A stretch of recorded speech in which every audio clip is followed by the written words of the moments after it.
Strengths and weaknesses. My strengths and weaknesses. Okay, I'll talk about mine. I'll talk about general strength. My strength is I think I am very, very creative. Yeah. I was sitting with a guy who's from Australia. Is that a good thing or a bad thing? It can be both. There are some real pluses to it. You know, I Sitting next to the Australian or being creative. Real nice guy called George, who I met in Strategic Coach actually, Yeah. and he was over for a week, so I met up with him because I think it's really valuable to meet people in your industry, but maybe in different locations. You learn loads of stuff from that. Definitely. And so we were just sharing ideas, and he's got a business, and I won't go into the full details, but he was trying to how to grow his business, and I gave him one idea which I reckon could quadruple his business in the next 4 years. Yeah. Yeah. That's Massively very impressive. So strengths, creative. So. I mean, So, you and I have done some work together for like years, and Yeah. you are definitely creative. Yeah. I'm a high frequency thinker, but you're above me, and Roger Hamilton is above you. That's why I used to do a lot of mentoring. Roger used to mentor me, and I was his group for quite a long time because he just takes thinking to another level. So I see what you mean. There are certain levels of it, aren't there? And I think that comes with just. You know, I'm quite a bit older than you, Dan. I've been doing it longer, and you know, I think we all progress and we get better and better. Do you think creativity, when we talk about like natural traits, because some people can speak finance, like finance is definitely not my first language, but I understand it enough to be able to use it. Yeah.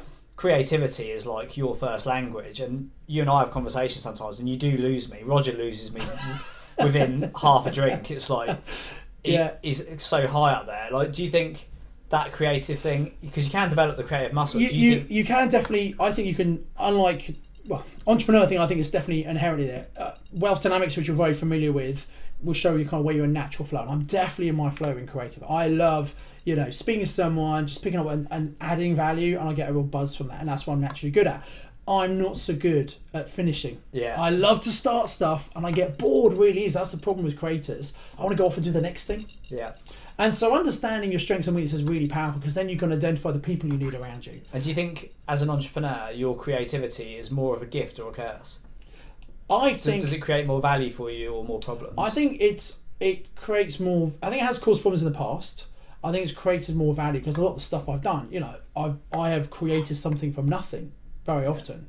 Crowd property, a great example. Pin meetings. There were no network meetings. I started the very first networking. And it's because I thought it'd be really useful to have an environment where you could meet other like-minded people and connect with them. And I'd learned that from Tony Robbins. He learned about environment from him, but there wasn't one. So most people think, but there isn't one. I thought, well, okay, I'll just start one. Yeah. So I think there's that, and that doesn't faze anyone. Like as a creator, the idea of starting something doesn't faze you at all, does it? Not at all. In fact, it engages you. You get excited when you get onto a new thing. Your journals out, your pads are out. Absolutely. And then things start firing off. Yeah. And people don't.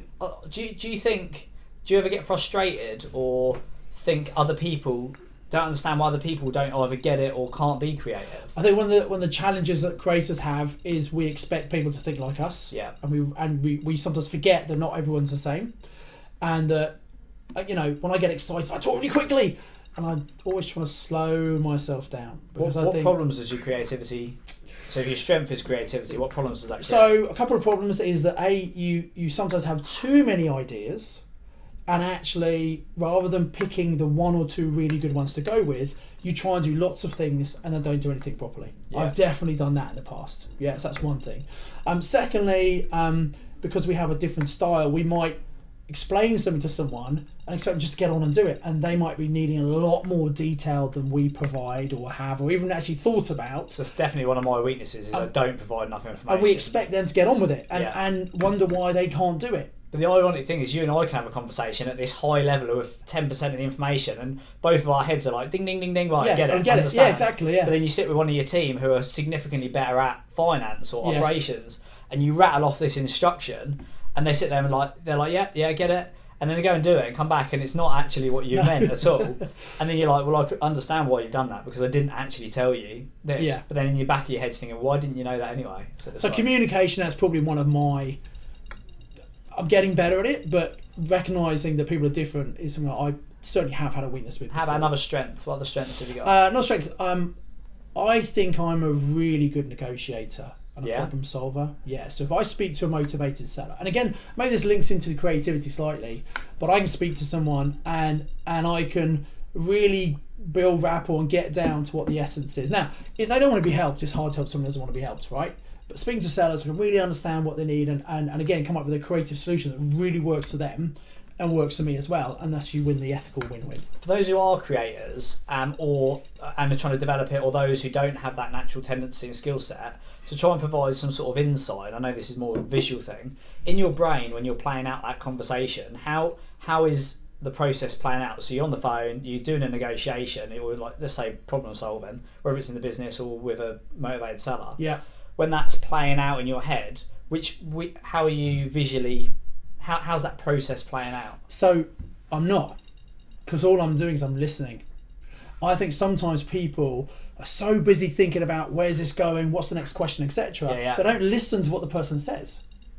And I've, again, a lot of my weaknesses I've worked on, and I know that listening, I was too keen to get things done and not listening properly. So I'm trying to be a much better listener these days.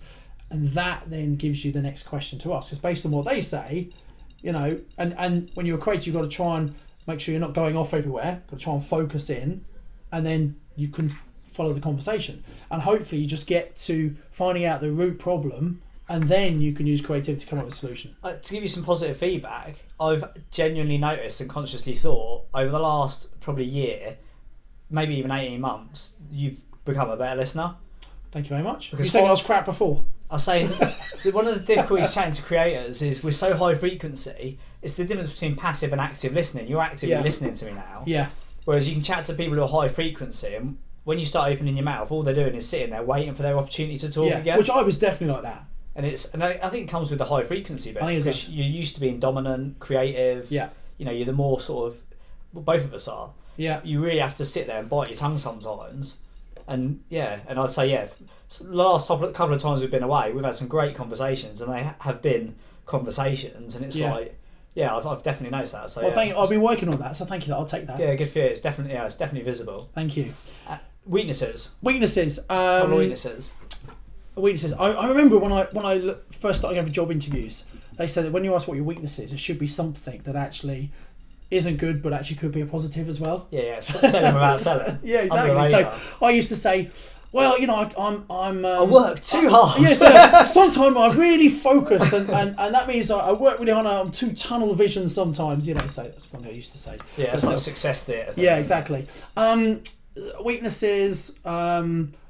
I've been too trusting in the past. Yeah, it's definitely one of mine. Yeah. I like to think I'm a decent person. I'm not a religious person, but I was brought up a kind of Church of England kind of Christian kind of person, do the right thing kind of thing. Well, I think a lot of people in religion maybe don't do the right thing, but still. So I'm not religious, but I always like to think I kind of try and do the right thing. Yeah. As part of my ethics and integrity. And I sometimes assume other people like that. And there are some scumbags out there. Yeah. And there are some people who are maybe not scumbags, but when the pressure comes up, they do things that isn't really them, and they just react badly.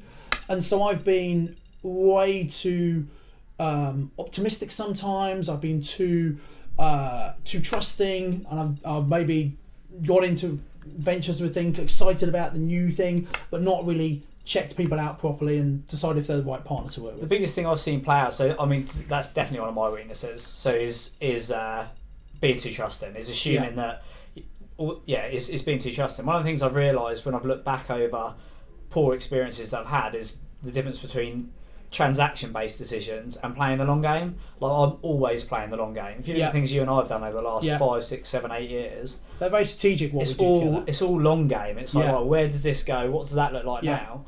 Whereas other people can often make decisions like knee-jerk based on what's in front of them, and that's when you see things go really, really badly wrong. Because it's like, I think that's one of the reasons we work well together, Dan, because we're both looking for the long-term gain. Yeah. You know, there are other people in our industry who might work well, but it's very short-term. They get what they want and they terminate it, and they're damaging that long-term relationship. You have to take the rough with the smooth as well, isn't it? It's like things don't always go right. Yeah, definitely. And that's been my experience. All of my big, sizable business joint ventures, investments, anything like that, have always been the result of a significant amount of time, years, not weeks or months, that have built up to get to a point where it's like, you've ridden the wave together and both sort of a bit of give and take. What other strengths have you got? I like to think I've got a good sense of humour. Yeah, I'll say you're quite funny. which is that sometimes gets me in difficulty. I sometimes might say things ad-libbing, which I probably shouldn't say. Yeah, I do. On stage, the worst things come out of my mouth. Like, I just think you say it just because you're trying to be funny, and you're like, you think, I really, I should have said that. Really shouldn't have said that.